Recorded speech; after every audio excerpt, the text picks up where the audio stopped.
Hello मेरे प्यारे बच्चों, मैं कुलदीप कुमार आपके साथ वैद्युत की अक्षीय अथवा अनुदैर्घ्य स्थिति में वैद्युत क्षेत्र की तीव्रता के बारे में डिस्कस करेंगे। ये बोर्ड परीक्षा के हिसाब से बहुत ही तो सबसे पहले एक हम वैद्युत द्विध्रुव आघूर्ण बनाते हैं। ये मैंने प्यारे बच्चों क्या बना दिया, एक वैद्युत द्विध्रुव आघूर्ण बना दिया। इस पर -q चार्ज हो गया और इस पर +q चार्ज हो गया। आप सभी लोग जानते हैं कि जो वैद्युत द्विध्रुव आघूर्ण की जो दूरी होती है वो कितनी होती है बेटा, 2l होती है। कितनी होती है, 2l। इसको आप बिंदु दे सकते हैं P, वो B, इसको C। इसको डिवाइड कर दिया हमने, मध्य बिंदु मान दिया O। क्या मान लिया, मध्य बिंदु। जब टोटल 2l है तो आधी कितनी रह जाएगी, L और L ये रह जाएगी।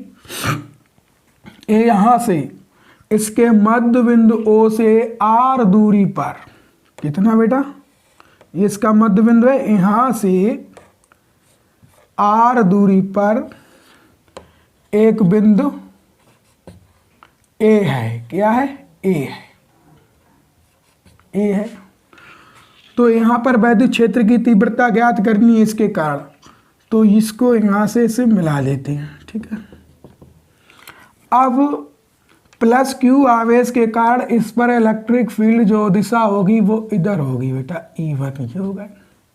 और -q आवेश के कारण इसकी दिशा जो होगी वो इधर की होगी, एक दूसरे के विपरीत होगी। कैसी होगी, विपरीत होंगी। अब हमें चाहिए दूरी, यहाँ से +q से A तक की दूरी चाहिए। तो टोटल दूरी R है, R में से हमें L कम कर देना है। कितना कम कर देना, L, R - L। ठीक है मेरे प्यारे बच्चों। अब होता क्या है, हमारे पास अब यहाँ तक दूरी चाहिए, यहाँ से यहाँ तक दूरी चाहिए। अब देखिए यहाँ से यहाँ तक कितनी है, R, तो R लिख दिया। कितनी और अधिक है, इस बिंदु से यहाँ तक L अधिक है, तो हमने इसमें L ऐड कर दिया। ये दूरी हमारी हो गई।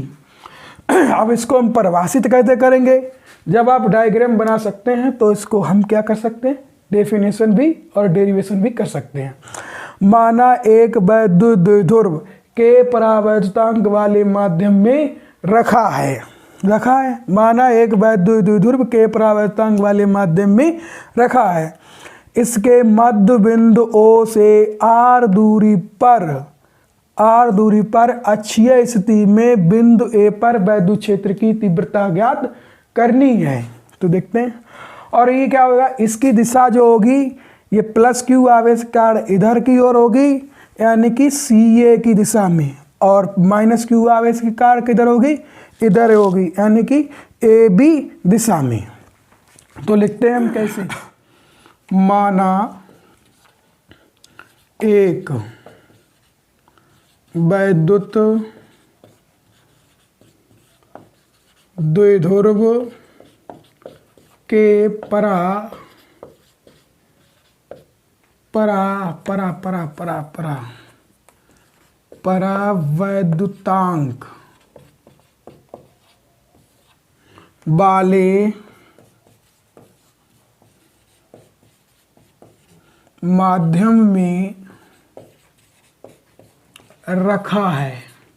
क्या बताया था मैंने, इसके मध्य बिंदु O से R दूरी पर, इसके किसके, वैद्युत द्विध्रुव के, इसके मध्य बिंदु O से R दूरी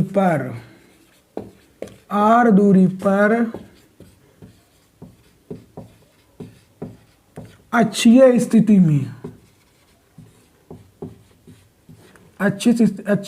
में बिंदु A पर वैद्युत क्षेत्र की तीव्रता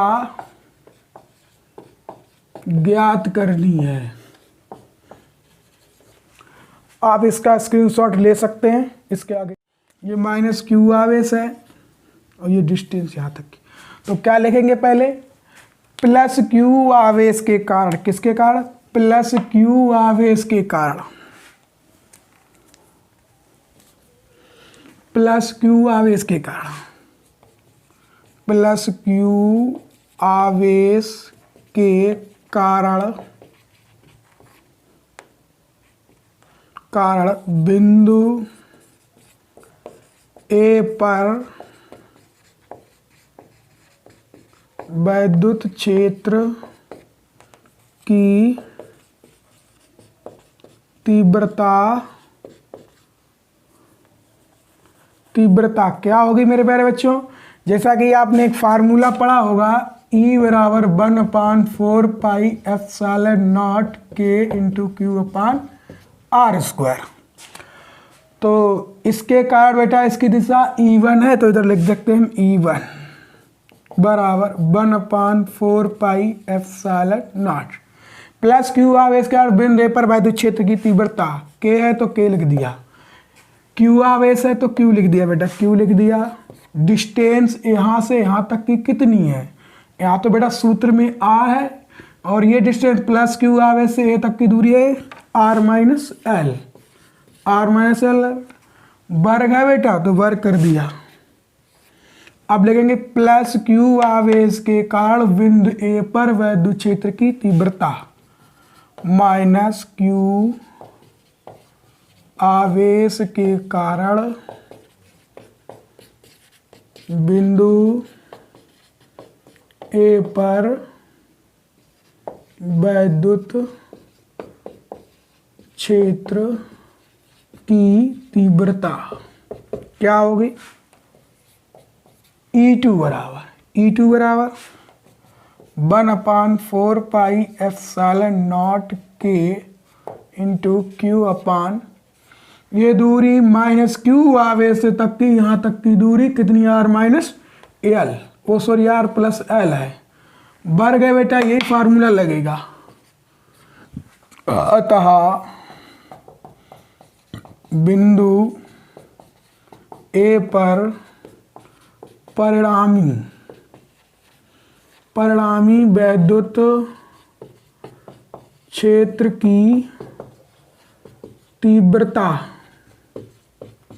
क्या हो जाएगी, E बराबर E1 माइनस के E2। बेटा ये E1 माइनस E2 क्यों हो जाएगा, क्यों इसकी दिशाएं कैसी हैं, विपरीत हैं, क्योंकि बिंदु ए पर परिणामी वैद्युत क्षेत्र की तीव्रता लिखा हमने E बराबर E1 माइनस E2, क्योंकि इनकी जो दिशाएं हैं विपरीत हैं।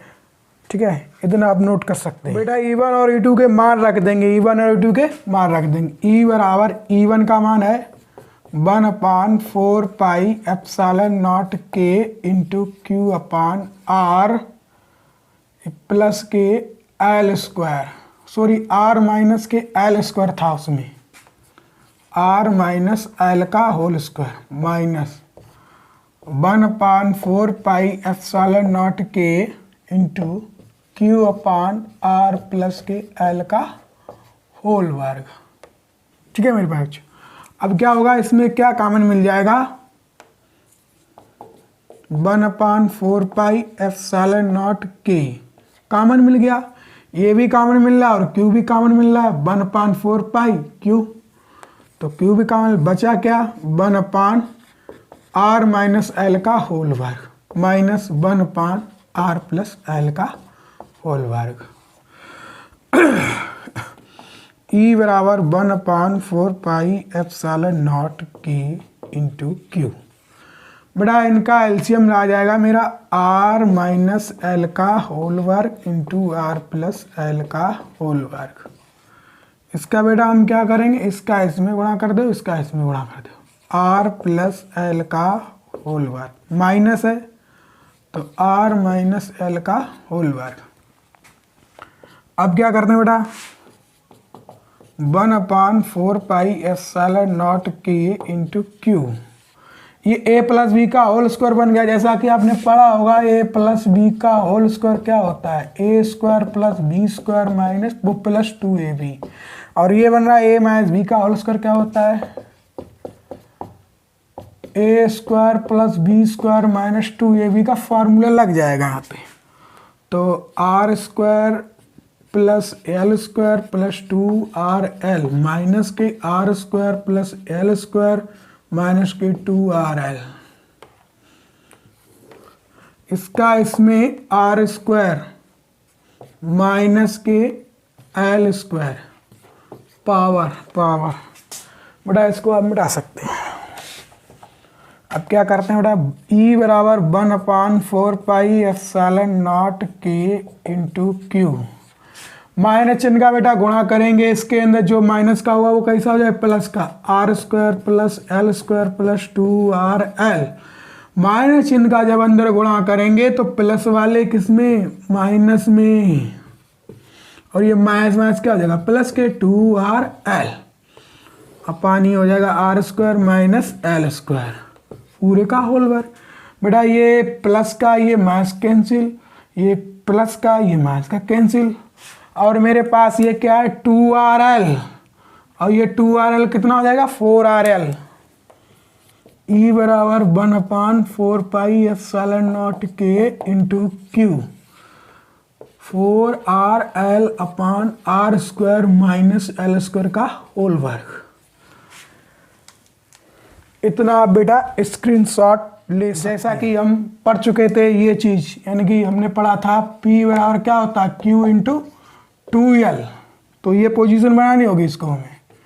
E बराबर 1/4πε0 k इंटू क्यू, इसको हम चाहें तो क्या लिख सकते हैं मेरे प्यारे बच्चों, क्या लिख सकते हैं 2R into Q into 2L लिख दिया, और इसको क्या लिखते हैं r square minus l square का होल स्क्वायर। हमें पता है ये किसके बराबर होता है, P के बराबर होता है।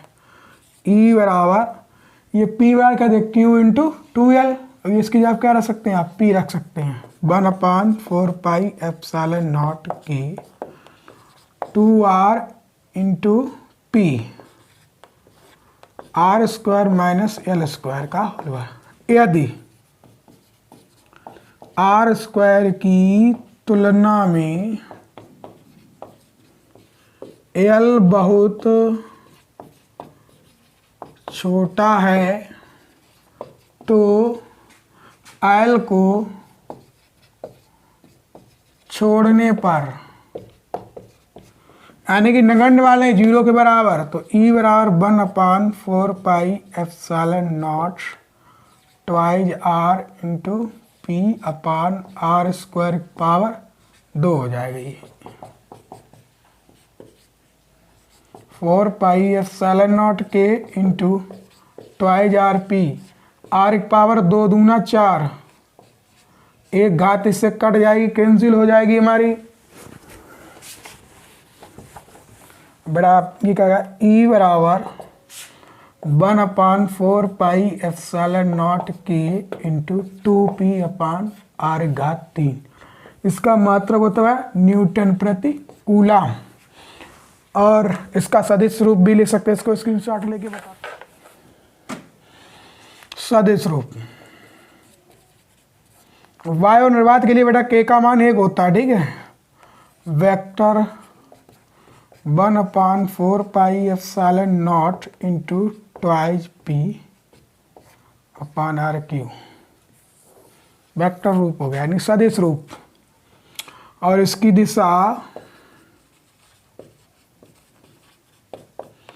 दिशा ऋण आवेश से धन आवेश की ओर होती है।